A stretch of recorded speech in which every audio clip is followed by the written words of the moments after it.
feel like the hour is late, the bagels are near. There's a lot of energy in this room between Shabbat Shirah today and the some sporting event I think is happening tomorrow. There's a lot of energy. And so we're still going to take just a few moments and we're going to study some Torah together. And for me, and I think maybe for a few of you at least, studying Torah is always, it's a breath of fresh air. It's an opportunity to seek connection and also comfort through the practice, the spiritual practice of studying Torah. If you're into the spiritual practice of studying Torah, if that's something you enjoy doing or it sounds interesting, and you happen to be available on Wednesdays at 12:30 p.m. or Thursdays at 9 a.m., you're always welcome to join our community of learners in the library. And if you want to know about more about our Torah classes, go ahead and ask me anytime, ask me at Kiddush. I'm always happy to talk about it. But today, this morning, we're going to learn a little bit about the Song of Miriam, Shirat Miriam. Now, there are a few different reasons why we're learning this morning, and I've really been thinking about it all week, really for the first time, which is funny because my name and my Hebrew name is Miriam. You'd think I'd have thought about this song a lot before, and Miriam is actually an important name in my family. I'm named after my dad's mom, Mary. It's kind of a long story, but Mary is an important family name on my dad's side, so we can talk about that at Kiddush more too. But also, this is the Shabbat of song, as Cantor taught us and mentioned to us so appropriately earlier in the service. This is Shabbat Shirah, and we have three different songs that are important in Torah on this day. We have the Haftarah, which Mitch read so beautifully, the Shirat Devorah, the Song of Deborah. We have Shirat Hayam, which Yoel read so beautifully, and which we recite every day. Cantor always leads us so beautifully in this prayer every Shabbat morning, and actually we say it every single day of the year. And then we have Shirat Miriam, which we also read from the Sefer Torah this morning, and it's much shorter. At least it appears in the Torah. We'll get to that a little bit later in our learning. But I've never really looked at it in detail before. So this week I was inspired to, and so we'll look at it together this morning for a few moments. It actually appears in both the Sidur and the Chumash, both in the Sidur Lev Shalem and the Eitz Chaim Chumash, which I think is very cool. So if you want to follow along with your eyes, you can turn to page 144 in our Sidur, or page 412 in our Eitz Chaim, which I think is very cool. And there are commentaries both in the Sidur and in the Chumash on these verses we're going to look at. The commentaries that are in the book aren't really the commentaries I'm going to talk most about, but you can feel free to look at them either during our learning this morning or afterwards. I'm going to bring some commentaries that are more medieval and midrashic, and you can find those on sefaria.org. Again, if you want any more details about where to find these sources, just ask me at Kiddush or afterwards. Okay, so let's start by reading the verses. All right, so we're looking at Exodus chapter 15, verses 20 and 21. Then, and so we've got a couple of different translations also, and I think this varies whether you're looking at the Sidur or the Chumash. Then Miriam the prophet, or Miriam the prophetess, the translation varies, Aaron's sister, took a timbrel in her hand, and all the women went out after her, or she was followed by all the women, with timbrels and dance, or in dance with timbrels. Okay, so the two things about the first part of the sentence that I want to dive into, and it's so amazing how we can unpack and draw apart every word and phrase of the Torah and find so much. Okay, so the first thing, she's referred to as Aaron's sister. What's that about? Isn't she also the sister of Moses, and isn't Moses a more important person? Well, apparently, it's a thing in Torah to be referred to as the sibling of the oldest brother in the family. And so Aaron was the oldest brother in the family.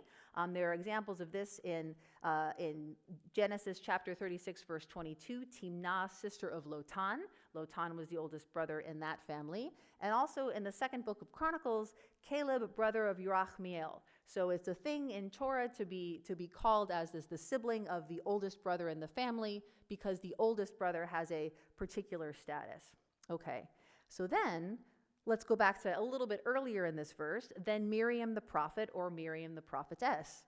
I was speaking about this in our class. I think it was on Wednesday, and I feel like maybe it was the class on Thursday. When I was younger, before I moved to Los Angeles, they called women actors actresses, and now it's like a thing. At least in the what I have heard is women actors are actors and not actresses. So prophet or prophetess, it varies on your translation. But the point is, Miriam was a prophet, and what exactly does that mean? So there are a couple of different interpretations. And I will, being knowledgeable of the time, I'm going to shorten our explanations just a little bit and say there are two possible meanings of prophet. One, it could be that Miriam predicts the future, that Miriam was able to know before her brother Moses was born that he was going to be a really important person in Jewish history. But also it could refer to being able to use words in a fluent way, to be able to explain yourself in words very well, something that Aaron was great at doing, Moses, not so much. Okay, so now we'll move on to a little bit later in that verse. So Miriam was followed by all the women with timbrels and dance. The women's Torah commentary speaks quite at length about the genre of women's performance that happened at that time, that groups of women would perform dances, and then the timbrel, often translated as timbrel or tambourine, the instrument was probably more of a hand drum, and it was a whole cultural moment and a whole moment in these moments of celebration for women to play a particular role, dancing in a group of people with hand drums, which of course reminds me a little bit of Israeli dance. Israeli dance is not something that you do just by yourself, it's something that you do in a group, and so that's something that I wanted to highlight. The next thing, I wanted to highlight this commentary also because this appears, I believe, in the Siddur, and let me just see where it is in my notes. This is a comment from Rashi that speaks about the faith of the women. And I feel like this is just beautiful. Okay, I'm not seeing it in here. So I think you can probably find it in your Siddur. And what it's talking about is that Rashi is highlighting that when the women and the men, all and the children of Israel left Egypt, they were leaving in a rush. They didn't really have a lot of time to prepare. But somehow the righteous women knew that there was going to be a moment of celebration, and they planned to pack their timbrels. They packed their hand drums. So just at this moment of celebration, they could bust out in song and dance, and it showed how much faith they had, that they were ready for that moment even before it happened. Okay. And now I want to move on to the last piece of our learning. And this is really the question that I didn't know I had until I got into this learning in detail, which was, this is on verse 21, which we haven't read yet. So let's read it here. And Miriam chanted for them, "Sing to God, for God has triumphed gloriously. Horse and driver God has hurled into the sea." Okay, so when I had read this verse before, I'd always thought, this is kind of a shorter version of this song. Maybe the long version of the song is what all the children of Israel sang, and perhaps, it's like when you take pop music and you take like a little phrase and you remix it in a different song. I was like, okay, the women are going to do a remix version of this song. They're not going to sing the whole song. They're going to sing just one phrase. And what I learned was that wasn't really how it was, according to two commentators, Chizkuni and Siftei Chachamim. So Chizkuni says, when the women are following Miriam in song, the women sang the whole of Moses' song, word by word. Now the Torah, seeing that the text had already been recorded, that feels like we don't need to repeat that whole text. It mentions only the beginning. So that the idea was that Moses would lead all the men in song, and then Miriam led all the women in song, and all the words of the same song. Siftei Chachamim agrees, saying that Miriam sang the song for the women refers to, although regarding Miriam, only the first stanza is written, Miriam and the women sang the whole song. The Torah abbreviated, relying on the fact that the song is written above. And I love how the women's Torah commentary takes it one step further and says, perhaps the title of the song was this phrase that Miriam and the women sang, and what that might suggest is that the whole entire song was written by Miriam. So I'm not sure if that idea, maybe not, but I think it's a great idea to explore. So that brings us towards the conclusion of our learning today, but I want to highlight for us as we close, what is the point of studying Torah? Why would we take our time to do this? Not just on Shabbat morning, but at any time. Well, studying Torah is who we are and what we do as Jews. And in Shabbat morning, when we study Torah in community, it's always a little bit in dialogue with contemporary events because we're always out living our lives, right? And I want to make the point that doing something like Torah study is perhaps a little bit countercultural. We're spending time focusing on ancient texts. This is not new.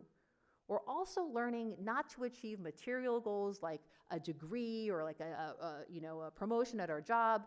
We're learning because it's a spiritual practice. I think something else that important to notice, what's countercultural about the few moments we've taken together to learn, is that we're not stopping to use the internet. We're not stopping to Google stuff and go on, a little tangent rabbit hole and then come back. It gives us a different process and a different experience of focus when we learn without stopping to use the internet. Also, when we study Torah, it's not really about the hot take, the brief reaction. Instead, it's about taking things more slowly, about thinking and rethinking. And something that is always true in Jewish tradition and not necessarily trendy is welcoming multiple possible correct answers, recognizing that there's always a little more to the process than meets the eye. So if you want to learn some more Torah this coming week before next Shabbat, talk to me about classes on Wednesdays and Thursdays. Come, invite your friends. Come, invite people that you want to learn with and grow with. And thanks for sharing this time to learn on this Shabbat morning. Shabbat Shalom.